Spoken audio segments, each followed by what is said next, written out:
আপনারা অবগত আছেন গত বিধানসভা নির্বাচনের প্রাক্কালে আমাদের যানজট মুক্ত করার জন্য শহরে কিছু সিদ্ধান্ত নিয়েছিলাম। সেক্ষেত্রে দেখা গিয়েছিল বটতলা এই অংশে, যেটা শিববাড়ি থেকে দশমীঘাট এবং রোলান্সের রোডের মধ্যে কিছু দোকান অবৈধভাবে বহুদিন ধরে ব্যবসা করছিলেন, তাদেরকে সরিয়ে দেওয়া হয়েছিল এবং বাজারে এখানে যে নেশা বিক্রি হতো সেগুলি আমরা ভেঙে দিয়েছিলাম। তো আমরা তখন ভাঙার সময় যারা এখানে ব্যবসা করতেন অস্থায়ীভাবে তাদেরকে সরিয়ে আমরা বিকল্প চিন্তা ভাবনা করেছিলাম, আমাদের সরকারিভাবে লোনের ব্যবস্থা করার কথা বলা হয়েছিল। কিন্তু দুর্ভাগ্য বিষয়, ওনারা তৎসময় আমাদের আগরতলা পৌর নিগমের উপর আস্থা রাখতে পারেনি। তারা তৎকালীন বিরোধী দলের নেতা মানিক সরকার, আশিস সাহা, সুদীপ রায় বর্মন, পবিত্রকর, রতন দাস সবাইকে নিয়ে এসে রাজনীতি ওদের চক্রান্তে ওরা ফেসে গেছে। আমরা বলেছিলাম যখন তৎকালীন যে বাজার কমিটি ছিল, সঞ্জীব দাশগুপ্ত সহ যারা ছিলেন তারাও ওই মানিকবাবুদের মদত দিয়েছিলেন।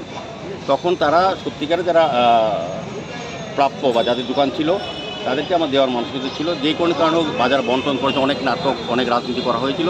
তবুও আমরা মানবিক দৃষ্টিভঙ্গি, আমাদের রাজ্যের মাননীয় মুখ্যমন্ত্রী যিনি এই এলাকার বিধায়ক ডক্টর মানিক শাহ, উনিও বলেছেন যে ওদেরকে বিকল্প একটা ব্যবস্থা করা যায়। যেহেতু দীর্ঘদিন ধরে তারা গরিব অংশের মানুষ, তাদের এদের সংসার পরিচালনা করেন এই অর্থ দিয়ে বা এই ব্যবসা করে, সেদিকে মানবিক দৃষ্টিভঙ্গি আমাদের সরকার এবং আগরতলা পৌর নিগম আমরা চিন্তা করেছি তাদেরকে বিকল্প ব্যবস্থা করা। যাই হোক, জায়গার ব্যবস্থা করা তো হচ্ছিল না। যাই হোক, আমরা সিদ্ধান্ত নিই, যেহেতু আমরা কথা দিয়েছি যারা এখানে প্রকৃত এটা তারা আগে পেতেন, কিন্তু আগের যারা বাজার কমিটির সঙ্গে যুক্ত ছিলেন তাদেরকে বলেছিলাম লিস্ট দেওয়ার জন্য।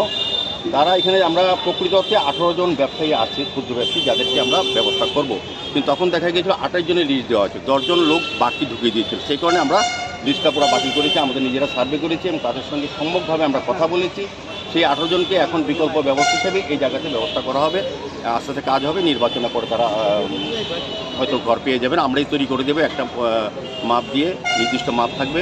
তো এই 18 জনকে আমরা এখানে জায়গা দেবো, এখানে একটা পার্ক করা হবে, এই জায়গাটা খালি জায়গা আমরা দেবো, যাতে যারা এখানে ব্যবসা তাদের অসুবিধা না হয়, আর যারা ব্যবসা করছিলেন তাদের যাতে এখন সুযোগ হয় সেই ব্যবস্থা করা হবে। আজকে আমরা এই জায়গাটা পরিদর্শনে এসেছি এবং যারা 18 জন তাদের সঙ্গে কথা বলেছি, লিস্টটা একটা ফাইনাল করে ডিসিশন নিয়ে নেব। আস্তে আস্তে ইলেকশনের পর তাদেরকে বসানোর ব্যবস্থা করা হবে। আজকে আমাদের মধ্যে এখানে এই